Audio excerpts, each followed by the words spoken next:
Hello there, dear friends, and welcome once again to the Relaxed Fantasy Review. Today, we're continuing our series in the Brand New Player's Handbook, talking about the classes that can be built using what it is giving us. Classes, of course, are what define your character, the thing that levels up with you. It shows what you are capable of, the armor and weapons you can wear, how strong you are with your hit points, your saving throws, as well as all of class features that have to do with weapons, with charisma, with sneaking and stealthing and skill checks, as well as just magic and whether you have it or not. Today we're discussing one of the most controversial classes in D&D, the Paladin. There's two reasons why I hear most commonly cited as why the Paladin is so controversial. One, they are arguably one of the most powerful classes in D&D. They seem to have it all, but in the 2024 rules, they got themselves a few nerfs, a few downgrades that people are highly focused on. Now, whether or not that makes them even with everyone else, or still one of the most powerful, is there to be debated, but today we're going to take an in-depth look at the brand new Paladin and see exactly what they're working with. Before we get to the details, though, I'd like to let you know, Relax Fantasy Review has memberships. For just $1 a month, you can support me here on YouTube and get a couple benefits. First, you get a little badge next to your name in the comments, letting folks know that you're a supporter, but also you get early access to my videos. I upload videos Monday, Wednesday, and Friday, and I upload them a day early for members only. If that interests you, you can click the join button. It's just down there next to the subscribe button. I'd love to see you in the comments with your member badges. And if it doesn't interest you, that's totally fine too. Just watching the video, liking, subscribing to the channel. These are all wonderful ways that you can support me without spending a penny. It helps me in the algorithm, it helps the community grow, and I really appreciate your support. So thank you for watching my content here on YouTube. So, Paladins, the Holy Knights. Let's have a look-see at what they get. Straight away from level 1, they get a whole bunch of stuff. First of all, their hit dice are a d10. This is the second highest in the game, equal with fighters and rangers. Gives them the tanky feel, where you want to give them good good constitution and stand them on the front lines and defend your allies. This is a 9 out of 10, second only to the barbarian. Their saving throws are wisdom and charisma. Wisdom, arguably the best saving throw to have proficiency in. It's one of the most common saves in all of D&D for loads of different magical effects. And charisma is actually not super common, but it's very powerful. Banishing effects and such do charisma. Paladins do get some nice boosts to their saves later on, but for now we're just talking about their baseline, and I'm going to say that these are 10 out of 10 and 8 out of 10 respectively. Now, they don't get a whole lot in the way of skills. They're not skill-based builds. They get to choose 2 skills from a list of 6. You've got your classic paladin stuff, like persuasion and intimidation, religion's on there, you know. Not a bad list, but nothing to write home about, so I'm going to say 7 out of 10 for that. But of course, because they are frontline, powerful marshals, they get proficiency with all weapons and all armor. Now, this is a little more varied than you might think, because the dexterity-based weapon fighting in D&D has definitely been boosted. Paladins definitely prefer melee over ranged combat. That is just part of their deal. But there have been a lot of builds I've been seeing recently about the dex-based paladin with light or medium armor and dual wielding. This is definitely a valid thing, but the classic paladin, for me at least, will always be the sword and board, powerful, warhammer in their hands, big shield, standing at the front in plate armor. That's just the classic iconic picture. The two-handed paladin's also really, really good. Lots to do, but no limit on your creativity. If you want to play a paladin in studded leather with a rapier, you can. It works. So 10 out of 10 for weapons and armor. Now, as far as their class features, they only get 2 at level 1. Lay on Hands is the first, and this one's actually received a decent little buff. You get a pool of points equal to 5 times your paladin level, so 5 at the moment. You can spend the points as a bonus action, touch a creature, and restore hit points to them equal to the number of points you use. So, you just can bonus action give someone a hit point if they're down, and it keeps them alive. Alternatively, you can spend 5 of your points, which is all of them at the moment, but that doesn't go up in cost, so as you level up, that becomes more useful, to restore someone from the poisoned condition. So if someone gets poisoned, you can just take it out of them. This is a great healing ability. It scales nicely with your level. By level 10, you've got 50 of these points, and it only takes a bonus action to use, which is the buff. It used to take a full action. I like this. This is a fantastic feature. I give it 9 out of 10. And then you get spellcasting. Yes, right from level 1. In the old days, you had to wait till level 2 to get your magic, which is odd, I think. But in any case, spellcasting, powerful feature here.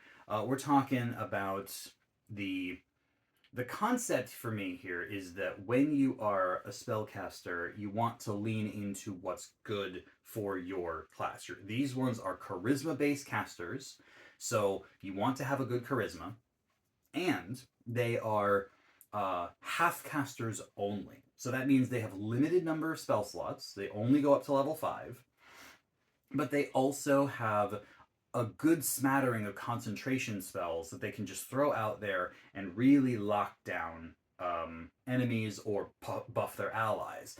A classic pick for a paladin would be the Bless spell to just buff you up right from level 1. Now, the downside, of course, is that paladins don't get cantrips naturally. So there's no free spells that you're throwing out. These are only leveled spells, no natural cantrips. Which is fine, no big deal. I think that we're going to be talking about this a little bit more as another feature comes online. But I think their spellcasting in general is 8 out of 10. I don't think there's anything wrong with it. They're just a half caster, and there's good stuff in here for them to be using their magic on. Now, level 2 comes along, and you do have a fighting style, by the way. The fighting style feature just gives you a feat that is a fighting style. So you can choose from the great weapon fighting style, from protection, defense, 2-weapon fighting, dueling, all that stuff that, like, whatever your chosen form of combat is, you get that. That's good.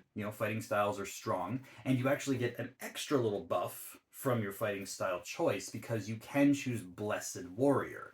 This remedies the issue that I was saying earlier about having no cantrips, letting you choose 2 cantrips from the cleric list and make them your own. So you can grab an attacking cantrip like Toll the Dead, solving your ranged issue, and giving you something that you can use for free without any sort of weapons on you.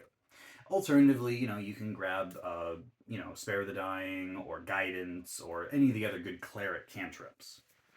But fighting style, 10 out of 10, for sure. It's very good. And you have weapon masteries. I forgot to mention that too. You get 2 of them. Weapon masteries add such a good amount of utility to martial classes that it's hard to give them anything but a 10 out of 10, and paladins are no different. If you have the push weapon mastery or the topple weapon mastery, it really powers you up on the front lines. If you use sap, you can stand up there and grant disadvantage, helping your enemies survive, your allies survive as well as yourself. You can even grab massive weapons and cleave through enemies like a barbarian if you want. 10 out of 10 for weapon masteries. Anyway, sorry, back to the other features. Level 2, Paladin's Smite. This grants you the spell Divine Smite, which we'll get into in a sec, and lets you cast it once per day for free, and you always have it prepared, so you don't need to worry about that.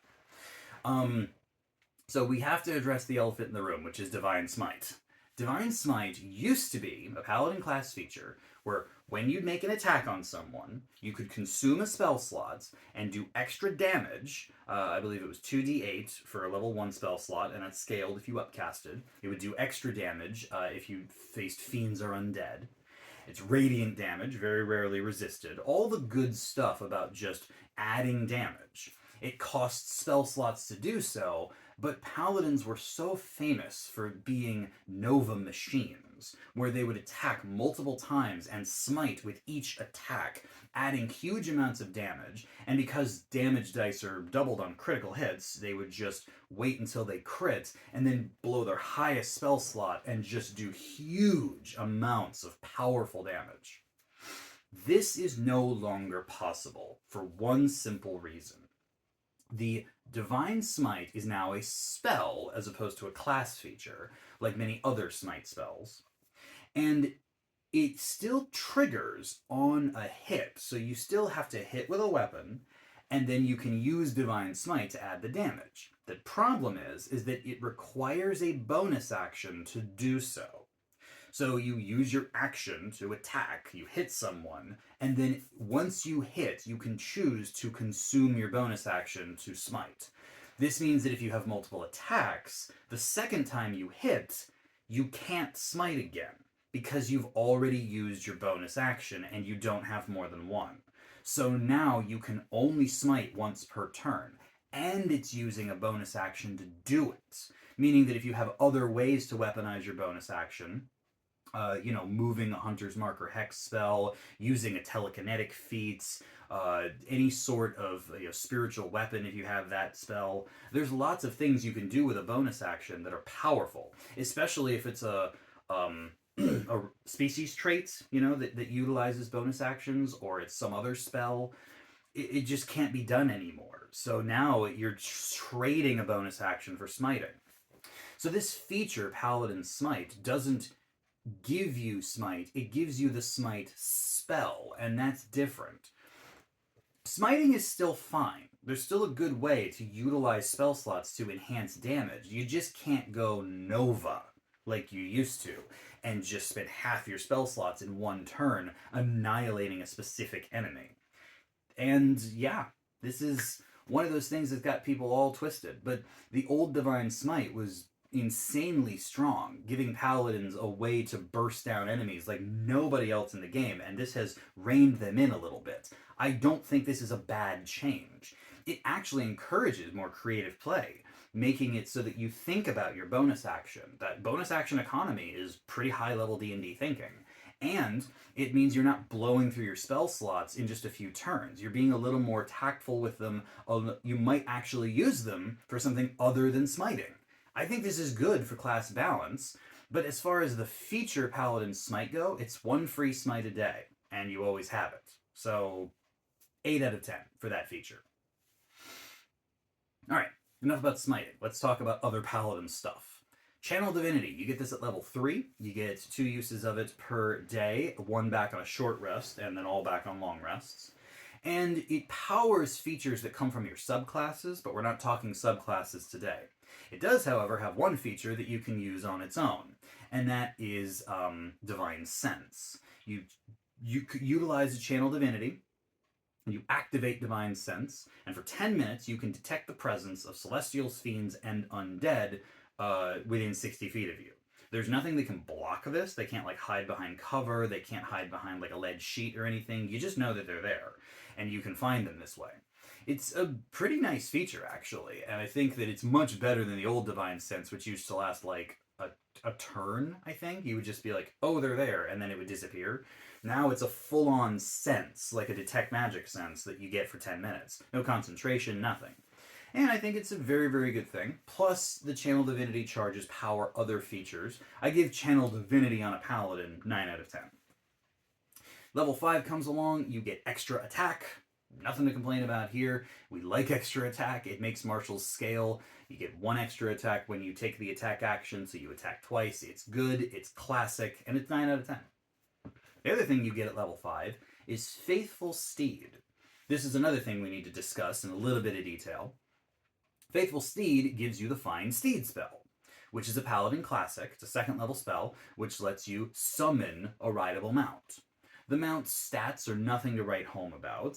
You can choose whether they take, a fiendish, a fayish, or a celestial appearance, depending on what you like. And that gives them a once per day power that they can use, either a frightening presence, a heal, or a teleport. and you ride them if you wish, or you can just have them in your party. And they don't go away, like they last until they are dismissed or die, and when they die, they just poof away. And they can attack, and they can use other actions. Like you could, in theory, use them as a familiar with the help action if you wanted. Um, it's just a good spell to have. Now, in the old version of D&D, there was another spell, Find Greater Steed, which paladins got as a 4th level spell, which made their steed, replaced it with a flying mount, so they could now fly on a griffin or something. That's not a spell in the new player's handbook. Instead, Find Steed just has an option which says, if upcast with a 4th level spell slot, now your steed has a flying speed. So it's magical flight instead of changing its form. Speaking of form, you also can choose its form. So you don't have to ride like a horse or a dire wolf or anything like that. You can make it look like whatever you want. Which is cool and also fits in nicely with smaller species in the game, so you can ride on the back of a flying pig if you like. Take your pick. Faithful Steed lets you have the spell always, cast it for free once per day in case your steed goes down. It's, as a class feature, it encourages people to use their mounted combatant feats, to use any sort of ability that having a steed grants you, and honestly, I don't think this is bad at all. It just centers a spell that I thought was essential for paladins anyway, and a lot of people just didn't think about, because mounted combat is tricky in D&D. It's been simplified now. It's a lot easier to work with, and I think that this is a 10 out of 10 feature. I think having this as a class feature is actually better than having the Divine Smite feature, as Paladins smite at level 2. So I'm giving Faithful Steed 10 out of 10.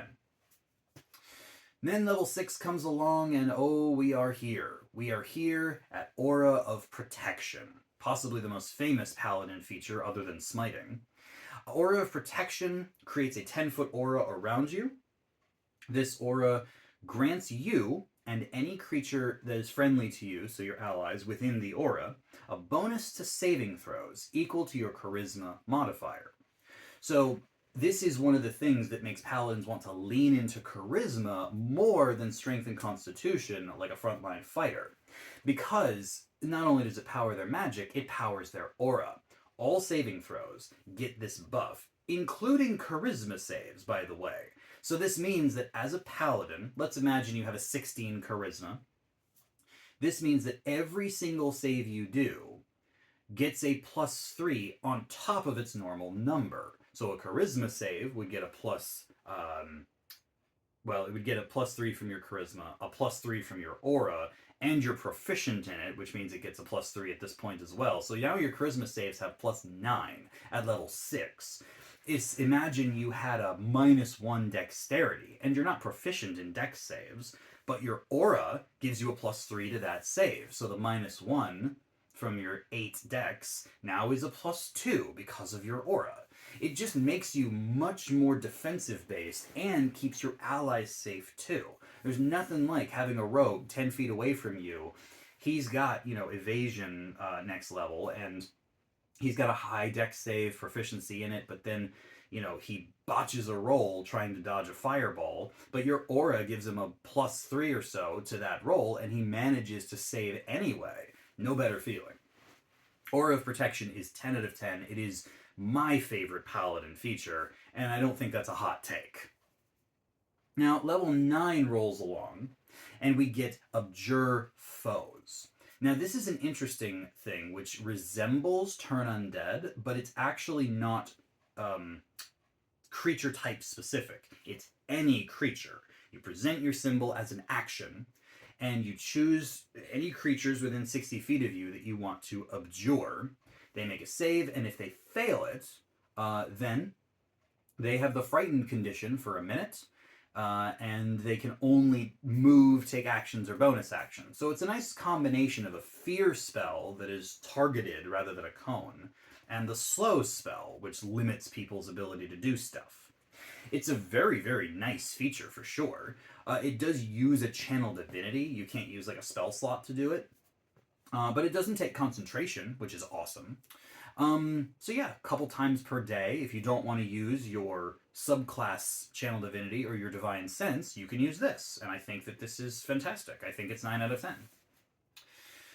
Level 10 rolls along, and we have the Aura of Courage. This improves your Aura of Protection. So now anyone who is within your Aura of Protection that's a friend to you is now immune to the Frightened condition. This includes yourself, of course. So now you're just immune to fear. In general, unless you're incapacitated, you can't be frightened. And that's pretty dang awesome. Immunity to fear helps you get around a lot of bad situations. Now you're level 10. There's a possibility you'll be fighting powerful undead, dragons, creatures that have frightful presences or fear effects, and you just don't care. Immunity to a condition. This isn't resistance, this isn't advantage, it's just flat out immunity, and it is 10 out of 10, no question. Then at level 11, you get Radiant Strikes. Radiant Strikes is an ability which powers up your melee attacks, which includes unarmed strikes, but not that you would be doing that, but if you wanted to, whatever. Every time you hit with a melee attack, you add a d8 to the damage. Now, this is similar to Blessed Strikes that clerics get. You get it a little bit later, but what's interesting is that it's not once per turn, it's just period. Any attacks you make, and it stacks with any other damage boosts like Divine Smites or other smite spells that you're using. So you're just throwing extra d8s of damage. This is a good point in the game to have a damage bump, since you don't get a triple attack like a fighter does. Now you just get extra damage, and that's pretty good. So yeah, I give that 9 out of 10. Then level 14, and you get a buff to your Lay on Hands, interestingly enough. Not sure why it took so long to get here, but here we are. Now, when you use your Lay on Hands, you still can heal people like you've been doing. You can still spend 5 points to take away the poison condition. Now you can take away a bunch of other conditions. Blinded, deafened, paralyzed, stunned. All the bad ones. The ones that really get you down. I think Charmed is on there as well. So yeah, you basically can just, with your Lay on Hands, have a sort of lesser restoration effect on creatures. And again, it's 5 points to do so. It doesn't heal them when they do it, but neither did the poison thing. And it's still just a bonus action to do. So now you become a sort of like touch-based triage healer on the battlefield, utilizing a bonus action to do this. This again competes with Divine Smite as far as like what you're going to do with your bonus action, but it doesn't take spell slots. I think it's fantastic. I think that there's nothing worse than having a charmed ally on the battlefield, or a blinded enemy, or ally rather, and you just like, no, I don't want my allies to be, out for the count for another round until they make a save. How about we just undo that? It's like a nope button on the Paladin. I love it. It's 10 out of 10. Then finally, at level 18, they get their Aura Expansion. This takes their Aura of Protection, and which covers their Aura of Courage and any subclass auras, and expands it to 30 feet. This is massive. I mean, you have to understand that we're talking radius here. A 10-foot radius, which you've been working with since level 6, is a decent-sized area on the battlefield. Anyone within 10 feet of you in any direction. 30 feet is much bigger. That is a 60-foot diameter aura, which I cannot describe. If you think about that on a map, most maps have, areas that, you're fighting within, and a 60-foot aura covers most of the battlefield most of the time. Your party members don't need to cluster around you to get your protection anymore. It just expands everywhere. And they have to go pretty far away not to benefit from your aura. And if you've been pumping your charisma throughout the game, this could be a +4 or 5 boost to saving throws, period. I mean, most paladins have insane charisma saves anyway, but now you're boosting everyone all over the battlefield. And I think that this expansion is... I wish it came earlier, but it's such a powerful thing. It makes sense that it waited until level 18. So 10 out of 10 for Aura Expansion. And that is it, actually. That's it for class features. The capstone features that you get at level 20 are actually linked with your subclass, the oath you take. And obviously we're not talking about feats or subclasses today. Yeah, paladins are still pretty tough. They've had a bit of a, balancing act. Their Divine Smites have been taken down a peg.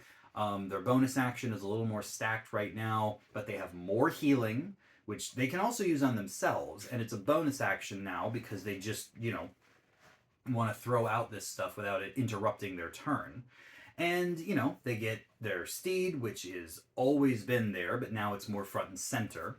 And they have better ways to control the battlefield with observe foes. And yeah, it's just, this is good. Like, I mean, they're not the most powerful class in the game anymore. That's what I'm going to argue. I would argue that, you take a fighter with their weapon masteries and their indomitable feature and the same armor and weapons as the paladin, and does the spell casting add to the paladin? Of course it does. But fighters also get more features, their second wind and their tactical mind. And then you've got full casters like clerics who can much easier access heavy armor, martial weapons. They don't have the hit dice to support, but now the tough feat's an origin feat, so that's not as big of a deal. And their magic is, better than a paladin's, with way more spell slots and ways to enhance damage similar to Divine Smite. I think that paladins are 9 out of 10 now. They have not been nerfed into the ground where they are worse than everyone else. They're still paladins. They've still got all the armor, all the weapons, magic, cantrips if they want them. Divine Smite is still here, so when you crit, you still can dump a heavy spell slot into it and just blow someone up once per turn. And yeah, you're a better healer and more maneuverable, and it's all good. I think the Paladin is fine. I think they are still very strong, very respectable, and I would, in a heartbeat, tell someone who wanted to play a powerful, charismatic character, play the Paladin. They're really, really good. They're not, inarguably the best class in the game anymore, but I would say that they're definitely in the runnings. So yeah, Paladins, you're awesome. This has been the Relaxed Fantasy Review. If you enjoyed the video, please like and subscribe down below. Have a look for the join button down there, and keep your eyes peeled for more class reviews coming down the line soon. Have a good one, my friends.